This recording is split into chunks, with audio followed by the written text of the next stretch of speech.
बिस्मिल्लाहिर्रहमानिर्रहीम, अस्सलाम वालेकुम। आज का हमारा ड्राफ्ट जो है सीखने वाला वो है बेल बॉटम ट्राउज़र का। लेकिन उससे पहले एक चीज़ मैं क्लियर करते जाऊँ कि मेरा आपको ड्राफ्टिंग के बाद स्टिचिंग सिखाने का मकसद सिर्फ यही है कि आपके जो कट है वो प्रोफेशनल हो, सीखा हुआ हो, वो घर की अम्मियों दादियों से सीखा हुआ के अलावा मतलब आप प्रोफेशनली एक चीज़ को मेजरमेंट के साथ कट करें तो वो आपका टेलर कट आएगा। हमारा हमेशा से यही आता है कि लड़कियाँ अक्सर शिकायत करती हैं कि जी हमारे ट्राउज़र में वैसी फिनिशिंग या वैसा कट नहीं होता जैसे कि वो टेलर का होता है या ब्रांड का होता है। तो डिफरेंस क्या होता है? मेन डिफरेंस सिर्फ और सिर्फ होता है हमारा कटिंग का, क्योंकि कटिंग अच्छी होगी तो स्टिचिंग अच्छी होगी। इसलिए मेरा मेन फोकस जो है वो पहले आप सीखें कटिंग पेपर पे और फिर उसको एज़ इट इज़ आप रखकर सिर्फ सिलाई का मार्जिन रखकर काटेंगे तो इंशाल्लाह आपका जो है वो ब्रांड और टेलर कट से कम का ट्राउज़र नहीं होगा। अब ये आपके सामने मैंने एक ब्रांड का ट्राउज़र रखा हुआ है, ये देखिए जे डॉट का ट्राउज़र है।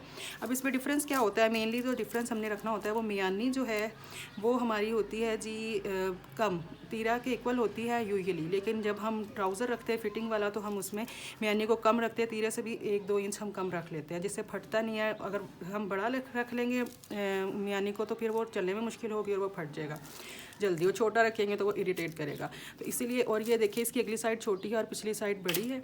लिहाजा ये क्यों होती है? क्योंकि जो एक्सेल या डबल एक्सेल साइज़ की लेडीज़ होती हैं उनको उठते बैठते हुए ये ट्राउज़र उतरे ना, ये इश्यूज़ रहते हैं। इस वजह से ये नया और अच्छा ट्रेंड है कि पीछे से बड़ा होता है जिसकी वजह से वो फ्लेक्सिबल रहता है और ट्राउज़र जो है वो उतरता नहीं है। ठीक है जी। और इसके अलावा इसकी कटिंग कैसी होती है ब्रांड की और उसकी, तो ये इंशाल्लाह सीखेंगे हमारे आज के टॉपिक में। बेल बॉटम ट्राउज़र हमारा टॉपिक है। बेल बॉटम ट्राउज़र का ड्राफ्ट जो है वो कैसे होता है? बेल बॉटम ट्राउज़र, अच्छा जी, इसके लिए मैंने आज ब्राउन शीट को दूसरे रुख फोल्ड किया, लंबाई का इशू ना हो, और इसको मैंने दोनों तरफ से खोल लिया। आज कोई भी साइड हमारी बंद साइड नहीं है, दोनों साइड जो हैं वो खुली हुई हैं। तो अब ठीक है जी, नीचे वाली शीट को मैंने थोड़ा सा ऊपर किया, 2.5-3 इंच का क्यों किया ये हम जानेंगे इंशाल्लाह। स्टार्ट करते हैं। सबसे पहले आपको पता है कि हमारा स्टार्ट होता है नेफ़े के मार्जिन से। नेफ़ा यानी कि हमारा जो ऊपर का इलास्टिक डलना है उसके मार्जिन से, जो कि होता है 2 इंच का। ये 2 इंच का हमारा मार्जिन है और यहीं से हम लोग रख कर लगाते हैं जी वेस्ट का निशान। वेस्ट जो मेरे पास गिवन है वो 14 इंच है। अब चूँकि आपको पता है कि ये ड्राफ्ट है, ये डबल को रिप्रेजेंट करता है, तो इस वजह से मैं इसको 2 पे डिवाइड करके 7 इंच का जो है वो वेस्ट का निशान लगाने लगी हूँ जी। देखिए जी, यहाँ पर है जी 7 हो गया। अब जी इधर से ही बिल्कुल हम लगाएंगे मियानी का निशान। और मियानी मुझे कितनी रखनी है? मियानी हमने रखनी है जी, यहाँ पर जो गिवन है हम रखेंगे 10 इंच की मियानी। ये तीरे से कम है ट्राउज़र की वजह से, ये होगी हमारी 10 इंच की मियानी। ठीक है जी, ये 10 इंच की हमारा हो गया क्रॉस लाइन। ये हमारा हो गया इलास्टिक के लिए मार्जिन। ठीक है जी। अब यहाँ से आपको पता है हिप लाइन होती है, और हिप लाइन कैसे होती है आपको मैंने बताया था कि जो हमारी वेस्ट होती है उसमें 3 का फिगर, अडल्ट्स के लिए 3 का फिगर ऐड करते हैं और जो छोटे होते हैं उनके लिए 2 का फिगर ऐड कर लें आप। तो ये देखिए 10 इंच की हमारी जो है वो होगी हिप लाइन। ठीक है जी, ये यहाँ पर आ गया 10 इंच, ये हमारी 10 इंच की हो गई हिप लाइन। ठीक है जी। अब ये हिप लाइन 10 इंच की है, यहाँ से आपको पता है मैं मार्जिन लाइन दूंगी 1.5 की। क्यों दूंगी 1.5 इंच की? वो आपको पता है कि हमने करना है गोल। अब ये आपके सामने लगाई थी 10 इंच की, इसको मैं हाफ़ कर लूँगी। ये 5 पे इधर हाफ़ होता है। क्यों करना है? यहाँ से लाते हुए गोल, ये देखिए आपके सामने ये गोल गोल लाना है, गुलाई का निशान। तो यहाँ पर आकर बस कर देना है और यहाँ से वो सीधा ही जाएगा। ठीक है जी, ये हमारी होगी ट्राउज़र की गुलाई। अब इसके बाद हम नीचे जाकर देखते हैं जी लेंथ कितनी है हमारे पास। लेंथ हमारी टोटल जो है यहाँ पर मैं 12 रख लेती हूँ क्योंकि मेरी गिवन है 22। ये देखिए ये लेंथ मैंने लगा ली 22 इंच की। ठीक हो गया। अब 22 इंच की ही लाइन मैं यहाँ पर भी लगा लूँगी, सॉरी 12 इंच की लाइन यहाँ लगा लूँगी।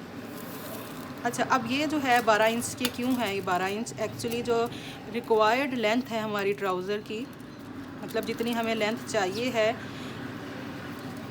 उसमें से मैंने ये मियानी को माइनस कर देना है, माइनस क्रॉच लाइन।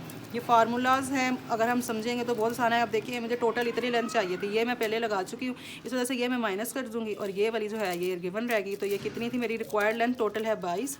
मियानी मैंने, क्योंकि वो 2 इंच के नेफे को तो भूल जाए, वो फोल्ड हो जाना है, तो हमारे पास कितनी बच गई? 12 इंच की। ठीक है जी, 12 इंच की मैंने ये लाइन लगाई। अब क्या करना है, इस साइड पर लाइन लगाने की ज़रूरत तो नहीं है, लेकिन आप लोगों को समझाने के लिए मैं लगा देती हूँ यहाँ पर भी लाइन। ये देखिए जी, यहाँ पर भी लाइन लग गई।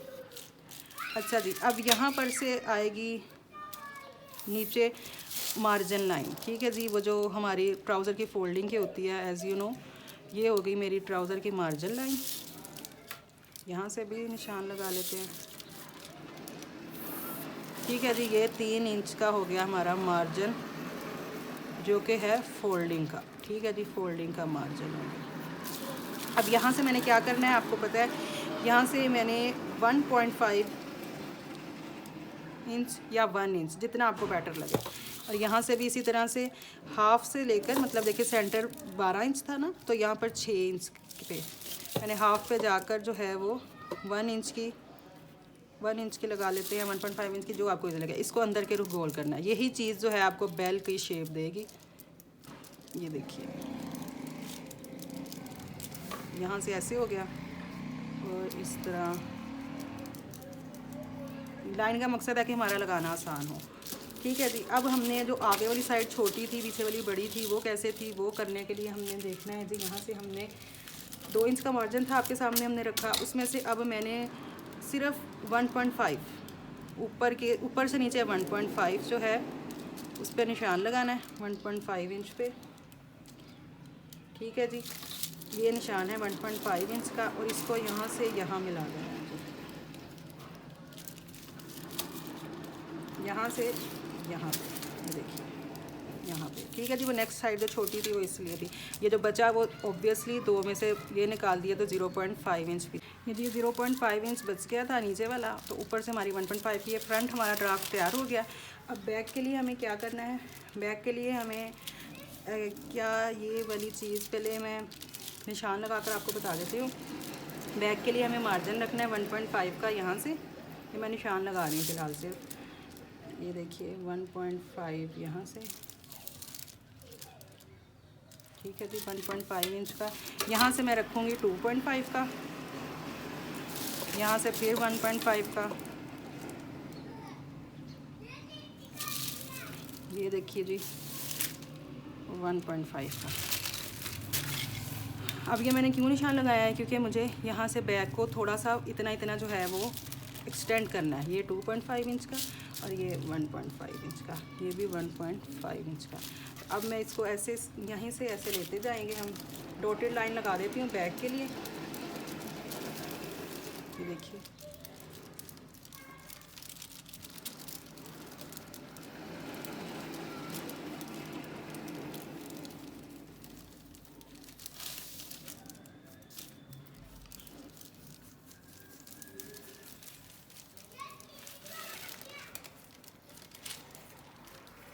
यहाँ तक आप कर लिए, इसका नीचे से फिर आप सीधा कर देंगे, क्योंकि हमारी मार्जिन की है। तो ठीक है जी, ये हो गई हमारी बैक साइड की एक चीज़। और दूसरी चीज़ क्या है, वो हम पहले कटिंग कर लेते हैं फ्रंट साइड को, फिर बताऊंगी आपको बैक साइड का क्या हिसाब है। लेकिन उससे पहले हम सेपरेट कर लेते हैं फ्रंट को, ताकि सिर्फ हमारा फ्रंट कटे, बैक ना कटे। कटिंग कर रहे हैं हम। ये छोटी छोटी चीज़ें होती हैं जिसको अगर आप नोट कर लें तो इंशाअल्लाह ताला आपका जो ड्राफ्ट है वो बिल्कुल टेलर वाला ही बनेगा इंशाअल्लाह। बैंड्स से कम नहीं बनेगा हमारा ड्राफ्ट इंशाअल्लाह ताला। ये इसको ऐसे आराम आराम से गुलाई अच्छे से करके काट लेना है।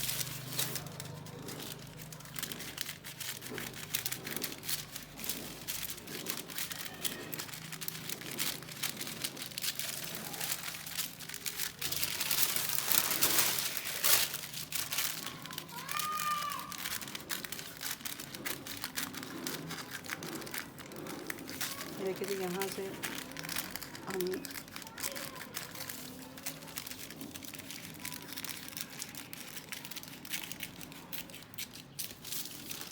इसको फ़िलहाल मैं यहीं पे रख रही हूँ, क्योंकि मैंने निशान इस पे लगाए हुए हैं बैक के लिए। तो इस साइड से भी मैं काटूँगी।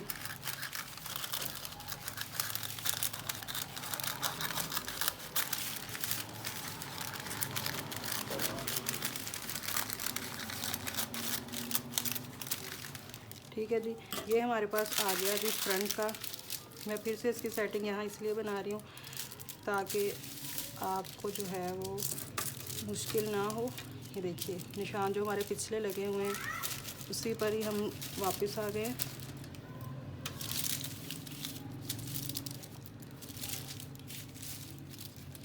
ये देखिए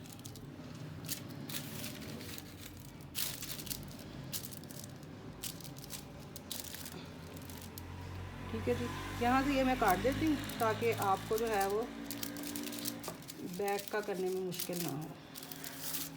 ठीक है, मैं इसको अगेन पिन अप कर लेती हूँ।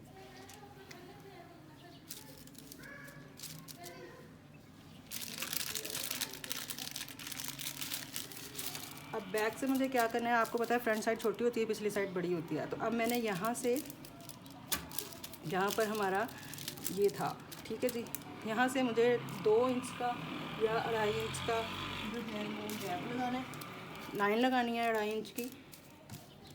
ये देखें, और ये इसको मैंने यहाँ से यहाँ मिला देना है। ठीक है जी, ये मेरा हो गया बैक का फ़र्क, इतना सही है। ये देखिए यहाँ से मैंने 2 इंच का एक्सटेंड किया, 2 से आप 2.5 तक कर सकते हैं। बैक को एक्सटेंड करना है और वो इस रुख, ये वाली लाइन इस रुख लगाई थी, उसको मैंने बैक को इस रुख लगा देना है। बाकी सिर्फ ये है फ़र्क कि ये बैक जो है वो इतनी यहाँ से 1.5 की, फिर 2.5, यहाँ पे 1.5 की एक्सटेंड हुई होती है। बाकी ये वाली साइड सेम टू सेम उतनी ही होगी, इसमें कोई फ़र्क नहीं होता। ठीक है जी, अब हम इसकी कटिंग कर लेते हैं बैक साइड की।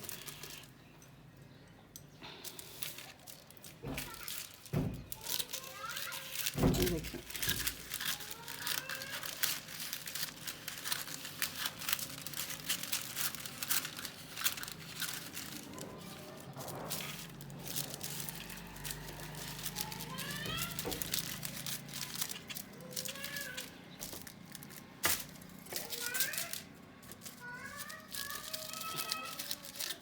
ये देखिए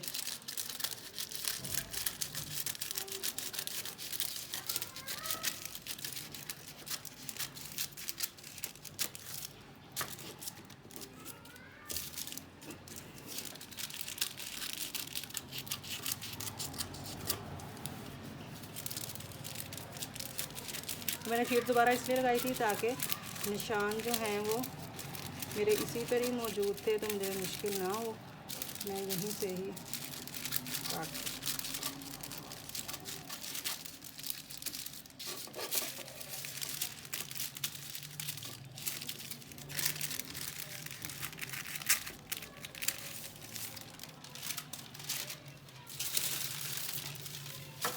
अब ये वाली साइड को एज इट इज़ ही मैं काट लूँगी।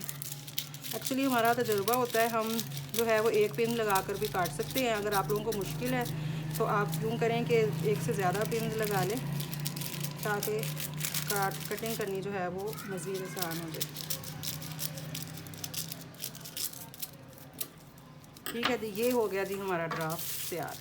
ये बेल बॉटम ट्राउज़र का ड्राफ्ट। ये देखिएगा, ये मार्जिन रखा था पहले, फिर उस फ्रंट साइड से छोटा कर दिया 1.5 को, साइड बैक साइड से 2 से 2.5 इंच का हमने बढ़ा दिया, उसको यहाँ पे ऐसे लाइन लगा ली। ये भी मैं कटिंग कर देती हूँ।